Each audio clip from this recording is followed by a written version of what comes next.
নমস্কার বন্ধুরা, রমা কুকিংয়ে সবাইকে স্বাগত। আমার আজকের রেসিপি সম্পূর্ণ নিরামিষভাবে ধোকার ডালনা।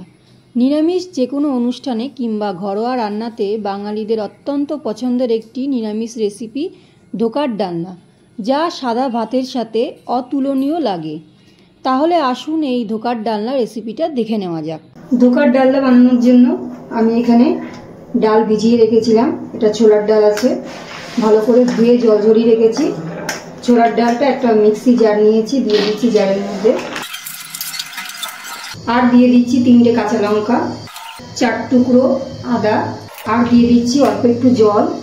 খুব মিহি পেস্ট করবো না, একটু দানা দানা থাকবে। মিক্সিতে পেস্ট করে এনেছি, খুব বেশি মিহি করিনি, একটু দানা দানা রেখেছি।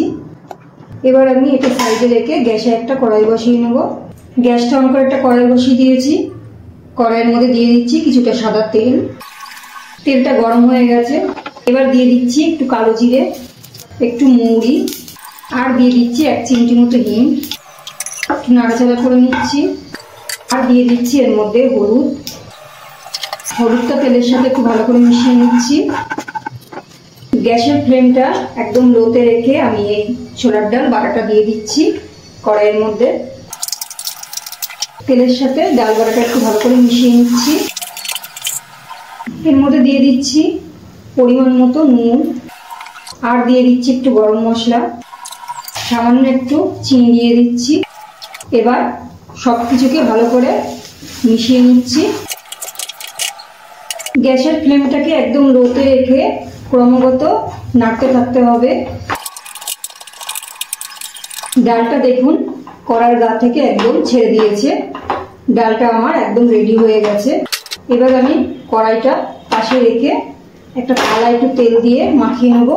এখানে আমি একটা স্টিলের থালা নিয়ে নিয়েছি, আর থালার মধ্যে কিছুটা সাদা তেল দিয়ে দিয়েছি। তেলটা মাখিয়ে নিচ্ছি।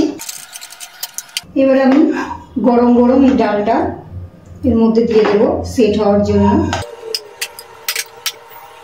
খুন্তি দিয়ে চেপে চেপে এইভাবে থালার মধ্যে সেট করে নিতে হবে। এভাবে খুন্তি দিয়ে ভালো করে আমি থালায় সেট করে নিয়েছি ডালটা। এবার 10 থেকে 15 মিনিট মতো আমি ঠান্ডা করে নেব। ঠান্ডা করে নিয়েছি, এটা পুরো ঠান্ডা হয়ে গেছে। এবার আমি একটা ছুরি নিয়েছি, এটাকে কেটে নেব পিস পিস করে। এবার আমি একটা ছুরি দিয়ে এগুলো তুলে নিচ্ছি।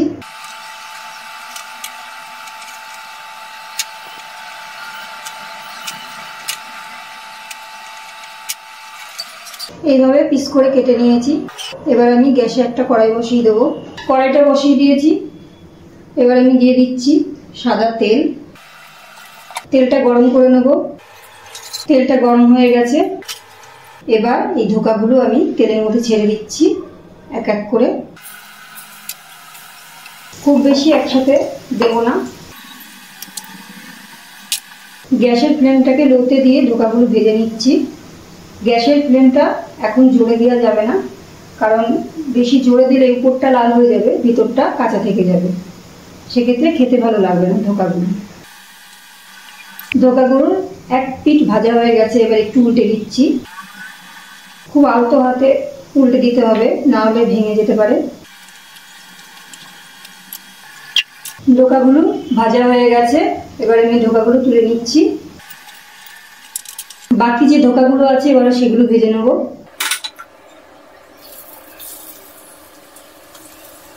এই কড়াইয়ে দিয়ে দিচ্ছি সর্ষের তেল।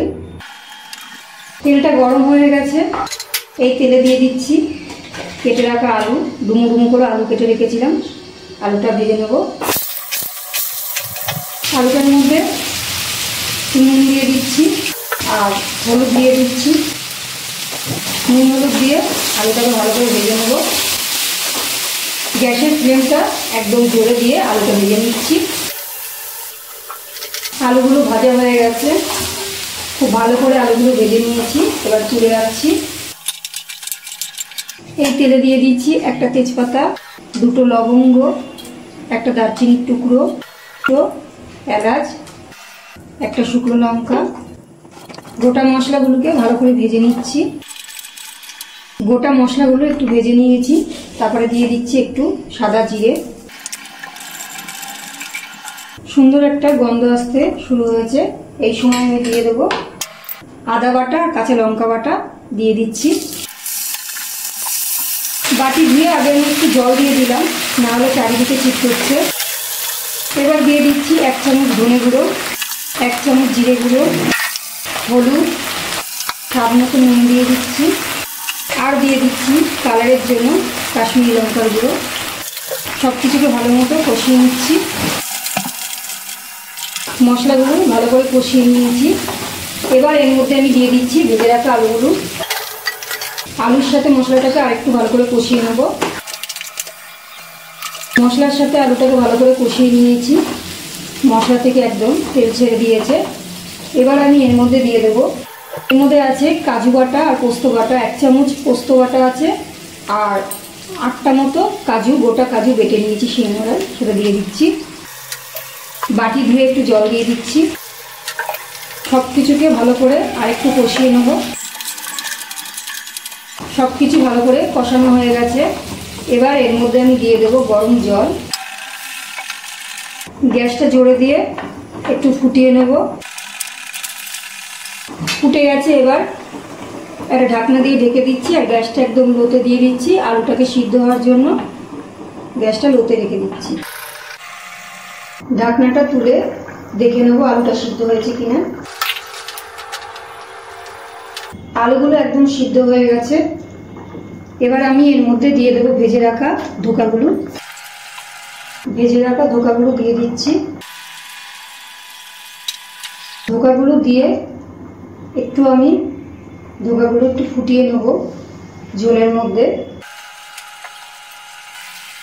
ঝোলের মধ্যে ধোকাগুলো দিয়ে একটু ফুটিয়ে নিয়েছি।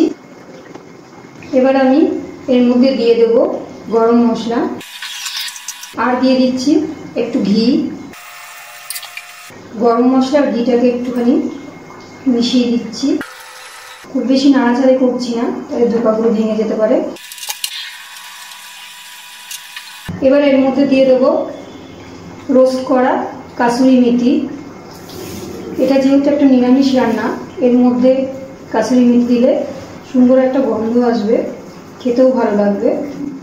আপনারা চাইলে এটা নাও দিতে পারেন। আমার ধোকা রান্নাটা একদম কমপ্লিট হয়ে গেছে। এবার আমি গ্যাসটা অফ করে দিচ্ছি আর একটু ঢাকা দিয়ে রেখে দিচ্ছি 5 মিনিটের জন্য। তারপরে আমি পরিবেশন করে নেব। তৈরি হয়ে গেল ধোকার ডালনা রেসিপি। এই রেসিপিটা আপনাদের কাছে কেমন লাগলো কমেন্ট করে জানাবেন। ভালো লাগলে লাইক করবেন, শেয়ার করবেন, সাবস্ক্রাইব করে পাশে থাকবেন। ভিডিওটি সম্পূর্ণ দেখার জন্য অনেক অনেক ধন্যবাদ।